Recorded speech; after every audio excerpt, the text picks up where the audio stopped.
আমার টাক করে দেখো ভাই, দেখো দেখো একবার অবস্থাটা। নাম্বার ওয়ান খাই না। আর কোথায় গেল ধরো, বোঝা যাচ্ছে না তো, আমি দেখাচ্ছি। দেখো অবস্থা কেন, আমার মতো চুল থাকবে? দেখো চুল আসছে কি পরিণতি। একদিনে যদি একবারে একবারে যদি এত চুল ওঠে, তাহলে আমি তো টাক হয়ে যাবো। একবারে যদি এত, দেখো কি অবস্থা চুল, আমার আর কিচ্ছু থাকবে না, আমি টাক হয়ে যাবো।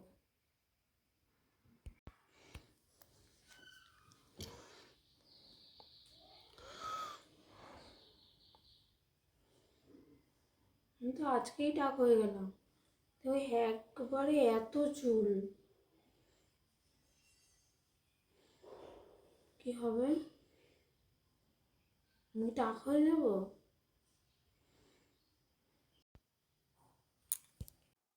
তো আগে যে ক্লিপগুলো দেখলে সেই ক্লিপগুলো হচ্ছে আমার মেয়ের যখন 4 মাস বয়স তখনকার ক্লিপ। সেই সময় আমার প্রচন্ড হেয়ার ফল হচ্ছিল, এত হেয়ার ফল হচ্ছে যে মানে স্কাল্প পুরো ফাঁকা হয়ে যাচ্ছিল। আমি তো খুবই ঘাবড়ে গেছিলাম যে এত পরিমাণে হেয়ার উঠছে, পুরো 1 মাসের মধ্যে পুরো মানে স্কাল্প প্রায় ফাঁকা হয়ে গেছিল। তো আমার যে বেবির ডক্টর তাকে আমি জিজ্ঞেস করেছিলাম, এমনকি আমার যে গাইনোকোলজিস্ট তাকে আমি জিজ্ঞেস করেছিলাম যে সি সেকশন হয়ে গেছে তো 4 মাস হয়ে গেছে, তো তারপরে এত হেয়ার ফল হচ্ছে কেন? যদি হেয়ার ফল হতো তাহলে তো সি সেকশনের পরপরই হতো, কিন্তু 4 মাস পর এত হেয়ার ফল হচ্ছে। তো আমার তারা আমাকে বলেছিলেন যে যেহেতু আমার বেবি ব্রেস্ট ফিড করে তার জন্য হয়তো এই প্রবলেমটা হচ্ছে, আর বেবি যখন 1 বছর হয়ে যাবে তখন এই হেয়ার ফলের প্রবলেমটা সলভ হয়ে যাবে।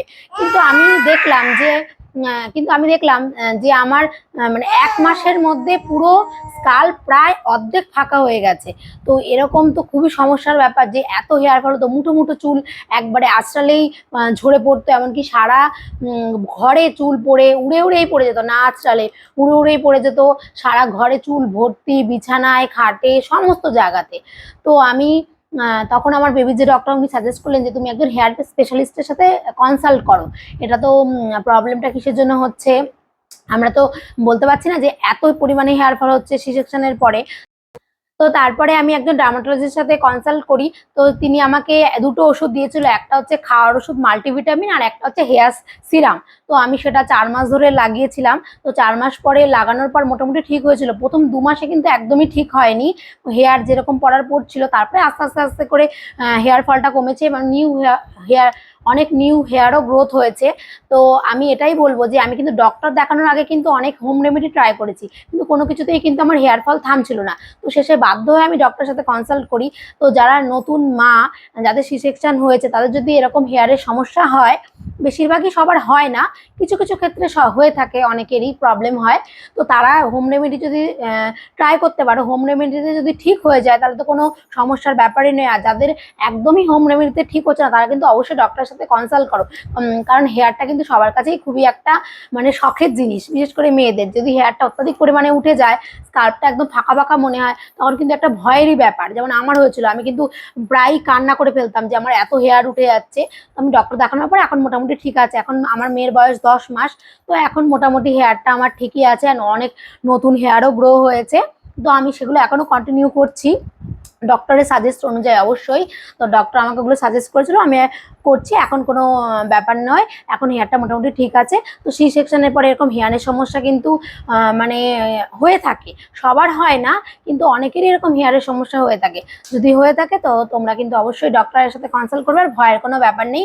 হেয়ার পড়ে গেলে যদি সময় থাকতে ডক্টরের সাথে কনসাল্ট করা হয় তাহলে কিন্তু নতুন হেয়ার হয়, এমনকি হেয়ার ফলটাও অনেক কম হয়। তাই জন্য সেটা তাড়াতাড়ি করতে হবে, এমন নয় যে ওয়েট করতে হবে অনেক দিন, 1 বছর 2 বছর হয়ে গেছে ফাঁকা হয়ে গেছে, তাহলে কিন্তু হেয়ার আসতে সমস্যা হবে।